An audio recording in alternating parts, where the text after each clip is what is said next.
السلام علیکم friends, welcome to کتاب نگری یوٹیوب چینل کتابوں کی نگری میں خوش آمدید۔ میں ہوں آپ کی ہوسٹ اقرا یاسین، اور آج کتاب نگری یوٹیوب آپ کے لیے لایا ہے آپ سب کی فیوریٹ رائٹر حنا اسد کے سلسلے وار novel stay in my arms کی 20ویں قسط۔ تو چلیے وقت ضائع کیے بنا چلتے ہیں قسط کی جانب، مگر اس سے پہلے اگر آپ نے کتاب نگری کو سبسکرائب نہیں کیا تو جلدی سے اسے سبسکرائب کیجیے اور بیل آئیکن کا بٹن پریس کرنا مت بھولیے گا تاکہ آپ کو ہر نئی قسط کا نوٹیفیکیشن موصول ہو سکے۔ لیجیے تو حاضر ہے آج کی قسط۔ دیکھیں بھائی صاحب، میں ایسے کیسے ایک دم سے فیصلہ لے سکتی ہوں نکاح کا؟ فاضلہ خاتون نے تشویش بھرے انداز میں اظہار کے والد سے کہا۔ انہوں نے فاضلہ خاتون کو اندر بلا کر کائنات کے بجائے اظہار سے زاریہ کے نکاح کے لیے بات کی تو وہ پہلے تو حیرت زدہ نظروں سے وہاں موجود سب کو دیکھنے لگی۔ کائنات کے والدین کے چہرے تو نارمل تھے، مگر نرگس کا چہرہ غصے سے آگ بگولا ہوا لگ رہا تھا، مگر وہ خاموش بیٹھی رہی۔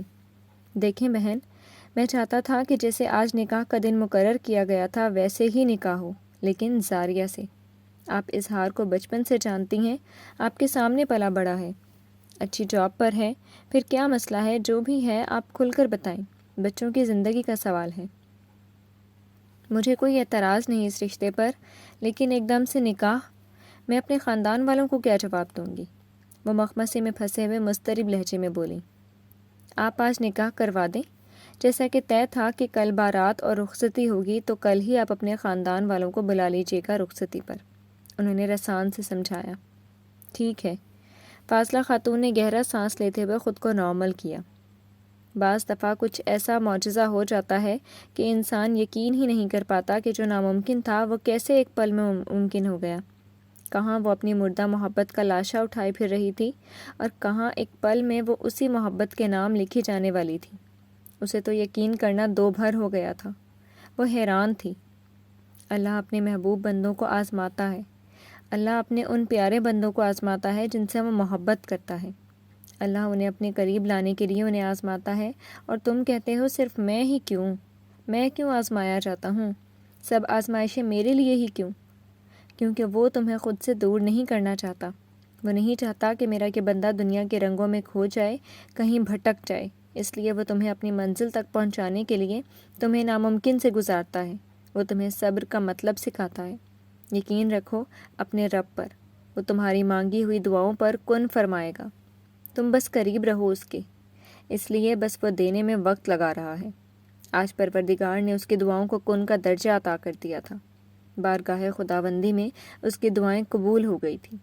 نہ ہاتھوں پر مہندی لگی، نہ سکھیوں نے مل کر شادی کے گیت گائے، اس لیے سر پر اظہار کے نام کا سرخ آنچل اوڑھا دیا گیا تھا۔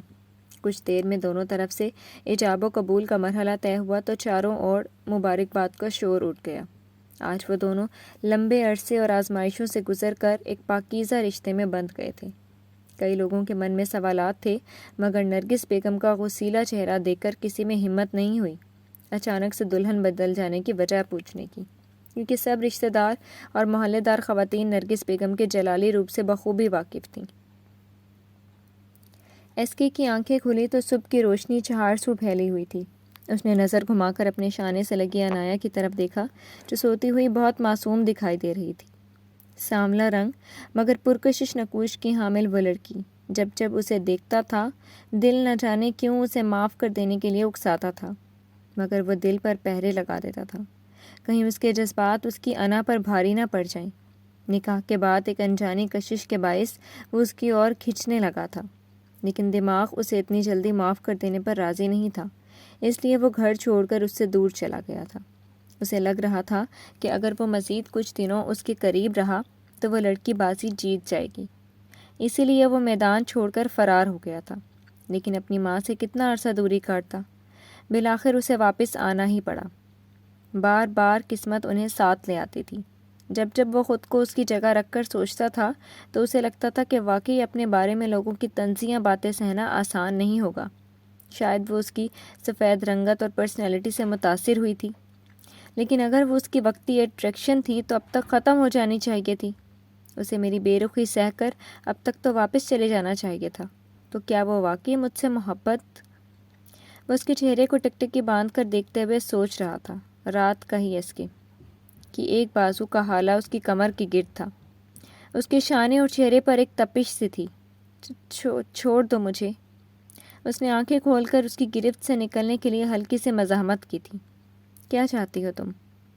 وہ تھوڑا سا جھک کر اس کے کان کے قریب چہرہ کیے سرگوشی نما آواز میں بولا۔ اس کی گھمبیر آواز سن کر عنایہ کے وجود میں سنسنی سی دوڑ گئی۔ کاٹو تو جیسے بدن میں لہو نہیں والی کیفیت کے مصداق وہ اس کے حصار میں قید تھی۔ اس کی سلگتی سانسیں اس کے چہرے کو جھلسا رہی تھیں۔ ہوش میں اس کی طرف سے یہ پہلی وارفتگی بھری پیش رفت تھی۔ وہ تو بوکھلا کر رہ گئی تھی۔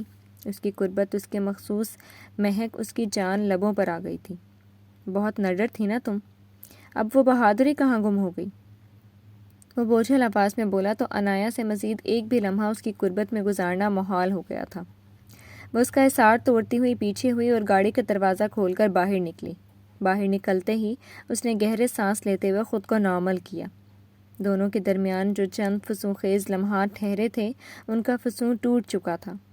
ایس کے نے آنکھیں مینچ کر بالوں میں انگلیاں پھیرتے ہوئے اپنی بے اختیاری پر خود کو کوسا، پھر دوسری طرف سے دروازہ کھول کر باہر نکل گیا۔ وہ روڈ پر کھڑے ہو کر کسی سے لفٹ لینے کا سوچ رہا تھا، تبھی عنایہ کی نظر رات والے اسی لڑکے پر پڑی جس سے رات کو ایس کے کی جھڑپ ہوئی تھی۔ وہ دور ہاتھ میں گن لیے ان کی ہی طاق میں کھڑا تھا۔ نہیں، اس کے منہ سے ٹوٹے پھوٹے الفاظ برآمد ہوئے۔ Any problem? ایس کے نے اس کی لڑکھڑاتی ہوئی آواز سن کر سوالیہ لہجے میں استفسار کیا، اور وہ کوئی جواب دیے بنا مڑ کر اس کی طرف دیکھنے لگی۔ اور یہ وہی لمحہ تھا، وہی سنسنی خیز کھڑی تھی، خوف کی انتہاؤں کو چھوتی ہوئی۔ ایک سنسناتی ہوئی گولی آئی۔ وہ چیخ کر اسے دور ہٹانا چاہتی تھی، لیکن خوف سے نہ جانے کیوں اس کی تمام ہمتیں جواب دے گئی تھیں۔ وہ شخص اس کی زندگی بن چکا تھا۔ اگر آج اسے کچھ ہو جاتا تو وہ جیتے جی مر جاتی۔ اس نے ایس کے کو کھینچ کر پیچھے دھکا دینا چاہا، مگر اس کثرتی جسامت والے شخص کو کھینچ کر دور کرنا اس جیسی دھان پان سی لڑکی کے لیے نہایت مشکل امر تھا۔ جو گولی ایس کے دل پر لگنے والی تھی وہ عنایہ کے اس دھکیلنے پر اس کے بازو میں لگی، اور دوسری گولی اس کی ٹانگ میں۔ اسی لمحے کی تاب نہ لاتے ہوئے عنایہ نے ہذیانی انداز میں چیخنا شروع کر دیا۔ عنایہ نے اسے تھامنا چاہا، مگر وہ لہراتا ہوا زمین پر گرا۔ عنایہ نے ڈبڈبائی آنکھوں سے اسے دیکھا، پھر پیچھے مڑ کر دیکھا، مگر وہاں کوئی نہیں تھا۔ وہ حملہ آور وہاں سے غائب ہو چکا تھا۔ Help me, any one please help me, وہ اونچی آواز میں چلا کر مدد کے لیے پکارنے لگی۔ بیلا سارا راستہ روتی رہی اور گھر آتے ہی اپنے کمرے میں داخل ہو کر دروازہ بند کر گئی۔ وہ چاروں اسے سہارا دینا چاہتے تھے، مگر عامر نے اس کی حالت کے پیش نظر باقی سب کو کہا کہ وہ اپنے کمرے میں چلے جائیں، ابھی اسے اکیلا رہنے دیں، صبح تک وہ ٹھیک ہو جائے گی۔ اگر نہ ہوئی تو مل کر اس سے صبح بات کریں گے۔ وہ سب خاموشی سے افسردہ چہرہ لیے اپنے اپنے کمروں کی طرف بڑھ گئے۔ ساری رات کمرہ اس کی سسکیوں سے گونجتا رہا۔ روتے ہوئے نہ جانے کب اس کی آنکھ لگ گئی، اسے خود بھی پتہ نہیں چلا۔ ازمائر ساری رات کشمکش میں مبتلا خالی سڑک پر گاڑی دوڑاتا رہا۔ سمینہ، کہاں ہو سب لوگ؟ عظمیٰ بیگم اپنے تیکھے لہجے میں ملازموں کو پکارتی ہوئی ڈائننگ ہال کی طرف آ رہی تھیں۔ وہ اس وقت ایک بلیک سلیو لیس ساڑی جس کے بارڈر پر سفید نگوں کا دیدہ زیب کام تھا پہنے کی۔ کیا مصیبت آ گئی ہے جو یوں صبح صبح ہی پورے گھر کو سر پر اٹھا رکھا ہے؟ لاؤنج میں اخبار کا مطالعہ کرتے شفیق افندی نے ان کی تیکھی آواز سن کر ایک اچٹتی نگاہ ان پر ڈال کر ناگواری سے پوچھا۔ آپ تو چپ ہی رہیں۔ عظمیٰ بیگم نے برا سا منہ بنایا۔ جاہل عورت، وہ بڑبڑائی۔ جی بیگم صاحبہ۔ تبھی سمینہ اس کی آواز سن کر سب کام چھوڑ کر بھاگی آئی۔ سمینہ، آج شام کو عروہ اور فائزہ آپی آ رہی ہیں، ان کے لیے نیچے والے دونوں روم صاف کروا دینا، اور کھانے میں بھی کچھ خاص اہتمام کر لینا۔ عروہ اور فائزہ آپی کیا کھاتی ہیں یہ تو تمہیں پتہ ہی ہوگا۔ انہوں نے سمینہ کو آرڈر کیا، جبکہ عظمیٰ بیگم کی بات سن کر شفیق افندی کا حلق تک کڑوا ہو گیا تھا، کیونکہ وہ دونوں ان کو ایک آنکھ نہیں بھاتی تھیں۔ جی پتہ ہے بیگم صاحبہ، سمینہ نظریں جھکائے مؤدب انداز میں بولی۔ یہ تمہاری بہن کو اپنے گھر سکون کیوں نہیں ہے جو روز منہ اٹھا کر یہاں ٹپک پڑتی ہے؟ وہ ماتھے پر بل ڈال کر ناگواری سے بولے۔ سمینہ، تم نے سب کام اپنی نگرانی میں کروانے ہیں، اور ہاں، پہلے تم ناشتہ لگاؤ، مجھے آج جلدی جانا ہے۔ انہوں نے شفیق افندی کی بات کو نظر انداز کر کے سمینہ کو ہدایت دی۔ وہ اس گھر کی پرانی اور قابل اعتماد ملازمہ تھیں۔ اب وہ خود بھی کام کرتی تھیں اور باقی سب ملازموں کے سر پر کھڑے ہو کر اپنی نگرانی میں ان سے بھی سارا کام کرواتی تھیں۔ جی ٹھیک ہے، میں کروا دوں گی، آپ بے فکر رہیں، اس نے بھی تابعداری سے کہا اور پھر وہاں سے چلی گئی۔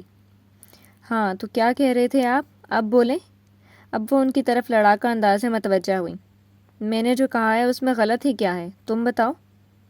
وہ چہرے سے تھوڑا سا اخبار ہٹا کر بولے اور پھر سے مطالعے میں مصروف ہو گئے۔ آپ کو اور آپ کے بیٹے کو میری بہن اور بھانجی سے خدا واسطے کا بیر ہے، لیکن ایک بات کان کھول کر سن لیں، یہ میرا گھر ہے اور میرے گھر میں جب بھی جس کا بھی دل کرے گا وہ آئے گا، اگر کوئی روک سکتا ہے تو روک کر دکھائے۔ وہ بھی غصے سے تیوری چڑھا کر بولی، ہمیں کیا پڑی کہ ہم ان کو روکیں، ان کو خود ہی شرم آنی چاہیے روز روز منہ اٹھا کر آتے ہوئے۔ شفیق افندی نے پرسکون لہجے میں کہا اور اخبار لپیٹ کر سائڈ ٹیبل پر رکھتے ہوئے اٹھ کر ڈائننگ ٹیبل کی طرف چل دیے، کیونکہ وہاں ناشتہ لگ چکا تھا۔ آپ انتہائی گڈ مارننگ پاپا، ماما۔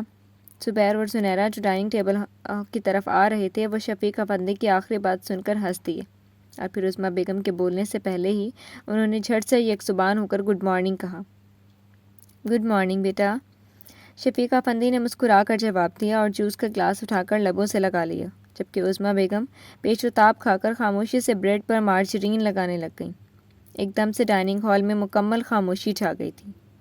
ایک بریکنگ نیوز ہے آپ لوگوں کے لیے، انہوں نے طنزیہ انداز میں عظمیٰ بیگم کی طرف دیکھتے ہوئے ان دونوں کو مخاطب کیے کہا۔ وہ کیا پاپا؟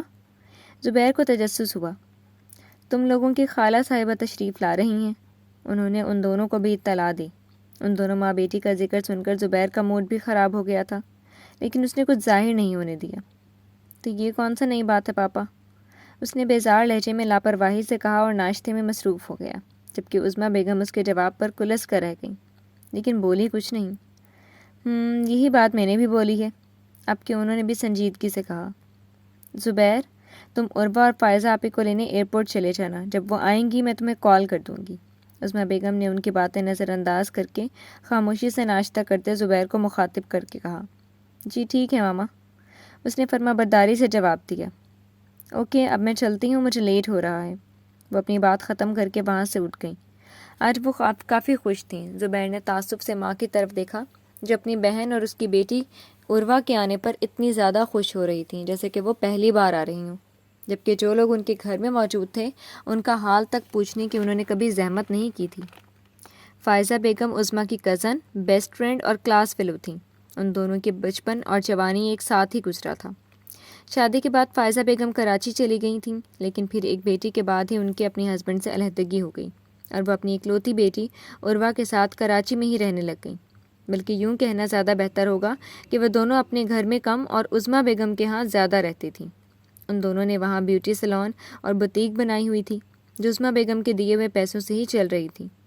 وہ دونوں کچھ دن پہلے یہاں سے ہو کر گئی تھیں، لیکن اب پھر آ رہی تھیں۔ ہر بار وہ دونوں کچھ نہ کچھ یہاں سے لے کر ہی جاتی تھیں۔ اس بار وہ کیوں اور کتنے دنوں کے لیے آ رہی تھیں یہ کوئی نہیں جانتا تھا۔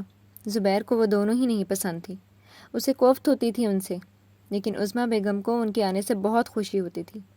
فائزہ بیگم عظمیٰ سے بھی زیادہ ماڈرن اور فنکشنز کی دلدادہ تھیں، جبکہ ان کی اکلوتی بیٹی عروا بھی ان سے کچھ کم نہیں تھی۔ عظمیٰ بیگم دل و جان سے اسے چاہتی تھیں اور اب اسے بہو بھی بنانا چاہتی تھیں، لیکن زبیر کو وہ الٹرا ماڈرن بولڈ لڑکی ایک آنکھ بھی نہیں بھاتی تھی۔ وہ جب بھی افندی ولا آتی تھی اس کی نگاہوں کا مرکز زبیر افندی کی ذات ہی ہوتی تھی، لیکن وہ اسے گھاس تک نہیں ڈالتا تھا، اس سے بات کرنا تو دور کی بات تھی۔ ایک کٹھن مرحلے سے گزر کر وہ ایس کے کو ہاسپٹل لے جانے کے لیے کامیاب ہوئی تھی۔ یہاں تو جانوروں کو بھی رائٹس دیے جاتے تھے، وہ تو پھر ایک انسانی جان تھی۔ پولیس نے اس کی مدد کی اور اسے ہاسپٹل پہنچا دیا تھا۔ اس نے ہاسپٹل پہنچ کر ایس کے کو آپریشن تھیٹر میں لے جانے کے بعد روزلی کو کال کر کے ایس کے کے بارے میں بتا دیا تھا۔ پولیس کے آفیسرز اس سے مختلف سوالات پوچھ رہے تھے، لیکن فی الحال اس کے پاس ان کے کسی بھی سوال کا جواب نہیں تھا۔ آپ اس حملہ آور کی شناخت کر سکتی ہیں؟ چہرہ دیکھا تھا آپ نے اس کا؟ انہوں نے انگلش میں پوچھا۔ آپ پلیز مجھے تنگ مت کریں، اس وقت مجھے کچھ سمجھ نہیں آ رہا۔ دیکھ نہیں رہے ابھی تک وہ آپریشن تھیٹر میں ہیں؟ عنایہ کی نظریں ابھی بھی آپریشن تھیٹر کی جلتی ہوئی لائٹ پر جمی تھیں۔ آپ تعاون کریں گی تو ہی ہمیں پتہ چلے گا کہ جس نے اٹیک کیا تھا وہ کون ہے۔ انہوں نے ایک بار پھر سے سنجیدگی سے سوال کیا۔ دیکھیں مجھے نہیں پتہ اس کا، اس نے جان چھڑوانے والے انداز میں کہا۔ اس نے سوچا کہ بتا دے کہ رات کلب میں ایس کے کی اس لڑکے کے ساتھ ہاتھا پائی ہو گئی تھی، لیکن پھر سوچ کر خاموش ہو گئی کہ پہلے ہی ایس کے نے اس پر حملہ کیا تھا، اس کے خلاف رپورٹ درج کرائی تو نہ جانے وہ غصے میں پھر ایس کے ساتھ کیا کر ڈالے گا۔ وہ ڈرپوک ہرگز نہیں تھی، لیکن جب سے محبت نے اسے اپنے جال میں پھانس لیا تھا تب سے وہ اسے کھونے سے ڈرنے لگی تھی، اور ابھی کچھ دیر پہلے ہوئے حادثے کی وجہ سے وہ مزید خوفزدہ تھی۔ وہ کسی طور پر ایس کے کی جان پر کوئی آنچ نہیں آنے دینا چاہتی تھی، تبھی فی الوقت خاموش رہنے کی ٹھان لی۔ کس سے دشمنی ہے آپ لوگوں کی؟ اس نے عنایا کو خاموش دیکھ کر پھر ایک سوال داغ دیا۔ نہیں، میں 2 سال پہلے ہی یہاں آئی ہوں، مجھے اس سے زیادہ لوگوں کا پتہ نہیں ہے یہاں، اس نے بادل نخواستہ جواب دیا، جبکہ وجود کا روم روم اس کی صحت و سلامتی کے لیے دعا گو تھا۔ اس لڑکی کا آپ سے رشتہ؟ وہ کڑے تیوروں سے اسے دیکھتے ہوئے گویا ہوا۔ What the hell is this؟ Inaya نے زچ ہوئے تیکھے لہجے میں کہا۔ It's a part of investigation۔ Please, میں پہلے ہی بہت پریشان ہوں، مجھے مزید پریشان مت کریں، وہ روحانسی آواز میں بولی۔ اس نے سر دونوں ہاتھوں میں گرا لیا اور پھوٹ پھوٹ کر رو پڑی۔ تبھی روزلی اندر داخل ہوئی تو عنایا صورت سے اٹھتے ہوئے جا کر ان کے گلے لگ گئی۔ دونوں ایک دوسرے کو سہارا دیتے ہوئے روئی چلی جا رہی تھیں، ایک ماں اور دوسری بیوی، دونوں ہی ایک دوسرے سے لپٹے ہوئے اپنا اپنا دکھ بانٹ رہی تھیں۔ Be brave my child, don't worry, انہوں نے عنایا کے سر پر ہاتھ رکھ کر کہا۔ مما آپ بھی پریشان مت ہوئیے گا، دیکھنا اس کے بہت جلد ٹھیک ہو جائے گا، وہ ایک دوسرے کو دلاسا دے رہی تھی۔ کہاں ہے شارق؟ انہوں نے عنایا سے پوچھا، تو عنایا نے آپریشن تھیٹر کی طرف اشارہ کیا۔ تبھی آپریشن تھیٹر کا دروازہ کھلا اور اندر سے ڈاکٹر باہر نکلا۔ وہ دونوں تیزی سے ان کی جانب بڑھی۔ کیسا ہے میرا بیٹا؟ روزلی نے بے چینی سے سوال کیا۔ فکر کرنے کی کوئی بات نہیں ہے، بلیٹس نکال دی گئی ہیں، لیکن خود زیادہ بہہ جانے کی وجہ سے اسے ICU میں منتقل کر دیا گیا ہے، ڈاکٹر انگلش لب و لہجے میں کہتا ہوا آگے بڑھ گیا۔ اللہ کا لاکھ لاکھ شکر ہے، دونوں نے کہتے ہوئے سکون بھری سانس لی۔ کب سے رکا ہوا سانس اب کہیں جا کر بحال۔ ہر روز کی طرح آج بھی سورج اپنی آب و تاب سے چمک رہا تھا۔ جب بیلا نے اپنی بھاری ہوتی آنکھیں کھولیں تو خالی سائڈ ٹیبل اس کا منہ چڑھا رہا تھا۔ ساری رات رونے کی وجہ سے اس کی آنکھیں سرخی مائل دکھائی دے رہی تھیں اور پپوٹے سوجن زدہ تھے، ناک بھی سرخ ہوئی تھی، سر میں شدید قسم کا درد اٹھ رہا تھا۔ اس نے اپنی کن پٹیوں کو اپنی پوروں سے سہلاتے ہوئے ایک بار پھر سے خالی سائڈ ٹیبل کو دیکھا تو آنکھوں سے پھر گرم سیال بہنے لگا۔ ان گزرتے ہوئے 2 سالوں میں ایسا کوئی دن نہیں گزرا تھا جس کی شروعات اسماعیل خان زادہ کے اس کے اٹھنے سے پہلے سائڈ ٹیبل پر رکھے ہوئے گلاب سے نہ ہوئی ہو۔ آج پہلی صبح تھی جب کسی گلاب نے اس کے صبح کو مہکایا نہیں تھا۔ وہ بے دلی سے اٹھی اور منہ ہاتھ دھو کر کالج جانے کے لیے تیار ہوئی اور باہر آئی۔ ہے کوئی گھر میں؟ قرۃ العین ہاشمی کی باریک و تیز آواز سن کر سبھی اپنی اپنی جگہ سے اٹھ کھڑے ہو کر۔ وہ بلو جینز اور یلو کلر کے سلیو لیس ٹاپ میں بالوں کو ہائی ٹیل میں قید کیے، سر پر گلاسز لگائے ٹک ٹک کرتی ہیل سے چلتی ہوئی اندر آ کر بولی۔ شیبہ میڈ ایک اجنبی لڑکی کی آواز سن کر کچن سے باہر نکلی۔ ہے یو، اسماعیل خان زادہ کا روم کون سا ہے؟ وہ شیبہ کی طرف استفہامیہ نظروں انداز میں دیکھتے ہوئے گویا ہوئی۔ وہ جی، بڑے صاحب کا کمرہ اوپر ہے، اس نے مؤدب انداز میں جواباً کہا۔ میرا سامان لے جاؤ اور ان کے کمرے میں رکھ دو۔ وہ جس مغرورانہ اور حاکمانہ انداز میں پیش آ رہی تھی، شیبہ نے ناگواری سے اسے دیکھا۔ وہ کب سے یہاں کام کر رہی تھی، گھر کے سبھی افراد اس سے انتہائی مہذبانہ انداز میں پیش آتے تھے، مگر یہ لڑکی آتے ساتھ ہی جس انداز سے پیش آ رہی تھی اسے ایک آنکھ نہ بھائی۔ میرا منہ کیا دیکھ رہی ہو؟ تمہاری نئی مالکن ہوں، 1 منٹ لگاؤ اور میرا کام کرو، وہ دانت پیس کر اسے تیکھے چتونوں سے گھورتے ہوئے بولی۔ شیبہ نے بادل نخواستہ اس کا بیگ پکڑ لیا اور سیڑھیوں سے اوپر لے جانے لگی۔ عین اسی وقت ازمیر خان زادہ رات کا تھکا ہارا گھر میں داخل ہوا تو وہاں قرۃ العین ہاشمی کو دیکھ کر اس کی سبھی پیشانی پر شکنوں کا جال بچھ گیا۔ تم میرے گھر میں کیا کر رہی ہو؟ وہ چہرے پر برفیلے تاثرات سجائے سرد لہجے میں بولا۔ تمہاری بیوی ہوں اب تو قاعدے سے، یہ گھر میرا بھی ہوا۔ وہ پونی ٹیل میں سے نکلے شانے پر ڈھلکے ہوئے بالوں کو ادائے بے نیازی سے شانے سے جھٹکتے ہوئے لاپرواہی سے بولی۔ جھوٹ بولنا بند کرو اور 1 منٹ سے پہلے نکلو میرے گھر سے۔ اس کے صبر کا پیمانہ لبریز ہو چکا تھا۔ وہ سارے لحاظ بالائے طاق رکھ کر اسے باہر کا راستہ دکھاتے ہوئے بودھاڑا۔ میرے ساتھ کوئی زور زبردستی کی تو ہیریسمنٹ کا کیس کر دوں گی تم پر اور تمہارے گھر والوں پر۔ حوالات کی ہوا کھلانی ہے سب کو تو لو پکڑو بازو اور نکالو شوق سے مجھے۔ وہ دھمکی آمیز انداز میں اس کے مقابل آ کر چلائی۔ پہلے میں تمہارا ہی بندوبست کرتا ہوں، پھر ہی کچھ اور کروں گا۔ وہ کٹیلی نظروں سے اسے دیکھتے ہوئے جن قدموں سے چلتے ہوئے اندر آیا تھا انہی قدموں سے باہر نکل گیا۔ اس وقت اس کا پارا 7ویں آسمان کو چھو رہا تھا۔ ہاں، اچھے سے کرنا۔ قرۃ العین ہاشمی نے جان بوجھ کر اسے چڑھانے کے لیے پیچھے سے ہانک لگائی۔ وہ برق رفتاری سے گاڑی نکالتے ہوئے وہاں سے باہر نکل گیا۔ بیلا اور باقی چاروں خاموشی سے ایک جگہ کھڑے ہوئے سب دیکھتے رہے۔ آئیں آپ ہمارے ساتھ، عامر خان زادہ نے بیلا سے کہا تو وہ نم آنکھیں جھکائے ان سب کے پیچھے پیچھے چل دی۔ آگے عامر خان زادہ اور ساتھ بیلا بیٹھی ہوئی تھی۔ پہلے عامر خان زادہ نے سمیر کو اس کے اسکول چھوڑا۔ آج پہلی بار وہ ازمیر خان زادہ کی بجائے کسی اور کے ساتھ کالج جا رہی تھی۔ ایک رات میں سب کتنا بدل گیا تھا۔ اسے بار بار رونا آ رہا تھا۔ وہ سب کے سامنے بمشکل خود کو سنبھال رہی تھی۔ سنان اور منان اسے اپنے ساتھ لیے کالج میں داخل ہوئے تو عامر خان زادہ نے گاڑی آگے بڑھا دی۔ رات کا گہرا پہر چھا چکا تھا مگر نیند اس کی آنکھوں سے کوسوں دور تھی۔ کمرے کی کھڑکی سے چھپ کر دکھلاتا ہوا چمکتا ہوا 14ویں چاند اپنے جلوے بکھیر رہا تھا۔ ستارے ٹمٹماتے ہوئے بہت بھلے معلوم ہو رہے تھے۔ وہ آج کھل کر سانس لینا چاہتی تھی، اپنی خوشی کو اچھے سے محسوس کرنا چاہتی تھی۔ اسی لیے وہ دھیرے دھیرے قدم اٹھاتے ہوئے چھت پر چلی آئی۔ اس کی نظریں آسمان پر چمکتے ہوئے چاند ستاروں پر ٹکی تھیں۔ تبھی اسے برابر والی چھت سے ایک مانوس سی گھمبیر روح کھینچ لینے والی آواز سنائی دی۔ ایک خواب سرہانے رکھ دو نا، آج مجھ پر عنایت کر دو نا، ذرا چپکے سے خاموشی سے تم اظہار محبت کر دو نا، خود کو کر کے دیوانہ سا میرا پیار امر کر دو نا، میں پیار میں ڈوبا صحرا ہوں تم مجھ کو سمندر کر دو نا، میں یوں ہی اداس رہتا ہوں تم خود کو منزل کر دو نا، میری غزلیں ساری ادھوری ہیں تم ان کو مکمل کر دو نا۔ وہ چھت پر موجود چارپائی پر سر کے نیچے بازو رکھے لیٹا ہوا تھا۔ نہ جانے اسے کیوں لگ رہا تھا کہ وہ ضرور چھت پر آئے گی۔ وہ اٹھ کر اس کے قریب آیا۔ صرف ایک دیوار کا فاصلہ تھا ان دونوں کے درمیان۔ وہ اپنے اپنے ونیرے پر کھڑے یکٹک ٹکٹکی باندھ کر ایک دوسرے کو دیکھنے لگے۔ وقت جیسے تھم سا گیا تھا۔ دونوں کے چہروں پر الوہی چمک تھی۔ دل چاہتا ہے میرے جسم کا ہر عضو آنکھ بن جائے اور میں ساری زندگی کی بصارتوں کو سمیٹ کر پوری چاہت سے بس تمہیں دیکھتا رہوں۔ وہ جذبات سے لبریز انداز میں بولا تو زاریہ کا چہرہ سرخیاں چھلکانے لگا۔ کس درجہ قربت تھی اس کی نگاہوں کی تپش سے، جیسے پورا وجود سلگ اٹھا تھا۔ اظہار نے پوروں سے اس کی تھوڑی کو چھو کر نرمی سے چہرہ اوپر اٹھایا۔ زاریہ کی نظریں جھکتی چلی گئیں۔ وہ پل میں جیسے شعلوں کی لپیٹ میں آ گئی تھی۔ اظہار کتنے ہی پل بغور اس کے چہرے کو تکتا چلا گیا۔ سیاہ دراز زلفوں کے بیچ اس کا چہرہ کسی چاند کی مانند تھا۔ اظہار کی نظریں اس کے چہرے کا طواف کرنے لگی تھیں۔ مسافر عشق کا ہوں، میری منزل محبت ہے، تیرے دل میں ٹھہر جاؤں گر تیری اجازت ہو۔ وہ فسوں خیز آواز میں بولا۔ زاریہ کے وجود میں سنسنی سی دوڑ گئی۔ خوش ہو؟ اس نے بوجھل مگر مدھر آواز میں پوچھا۔ وہ اس سے اپنا نیا رشتہ جڑ جانے کے متعلق استفسار کر رہا تھا۔ اب وہ اس کا محرم تھا تو جھجک کیسی اظہار کرنے کی؟ بے پناہ۔ اس نے دل کی بات کو لبوں پر لانے سے کوئی تعارض نہیں برتا۔ اس نے میٹھی سی سرگوشی نما آواز میں کہا۔ اظہار کے اندر تک ایک سکون سے سرایت کر گیا تھا۔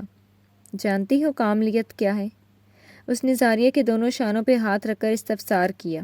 زاریہ کو اپنی دھڑکنوں پر اختیار نہ رہا۔ اس خوبرو شخص کی وارفتگی نے اسے پل بھر میں بے بس کر دیا تھا۔ وہ کچھ کہہ ہی نہ سکی۔ تمہارا نظر بھر کر مجھے دیکھنا، وہ عالم جذب سے کہتے ہوئے زاریہ کی دھڑکنوں کو منتشر کر گیا۔ اس نے دھیرے سے زاریہ کی پیشانی پر ایک مہکتا ہوا سا احساس چھوڑا تو اس نے آنکھیں میچ لیں۔ بس آج رات کی دوری ہے، کل رات 2 ستاروں کا ملن ہوگا، اے چاند گواہ رہنا۔ وہ زمانی نظروں سے اسے دیکھتے ہوئے دھیرے سے اس کے کان کے قریب چہرہ کیے سرگوشی نما آواز میں بولا تو وہ خود میں سمٹ کر رہ گئی اور بنا اس کی طرف دیکھے سیڑھیوں سے نیچے اترنے لگی۔ دل پسلیاں توڑ کر باہر نکلنے کو مچلا جا رہا تھا۔ اس نے کمرے میں آ کر دروازہ بند کرتے ہوئے اس کے ساتھ اپنی پشت لگا کر دھک دھک کرتے دل پر ہاتھ رکھ لیا۔ نہ جانے کل کی رات کیا ہونے والا تھا۔ اس بات کا فیصلہ تو آنے والے وقت نے کرنا تھا۔ تو ڈیئر ریڈرز، کیسی لگی آپ کو آج کی قسط؟ کمنٹ سیکشن میں بتانا مت بھولیے گا۔ آپ کا رسپانس کم ہوتا ہے اس لیے قسط لکھنے کا دل نہیں کرتا۔ اپنے پیارے پیارے کمنٹ سے اپنی رائٹر کو بوسٹ اپ کریں تاکہ وہ جلدی قسط لکھا کریں۔ جتنا اچھا رسپانس ہوگا قسط اتنی ہی جلدی اپلوڈ ہوگی۔ شکریہ۔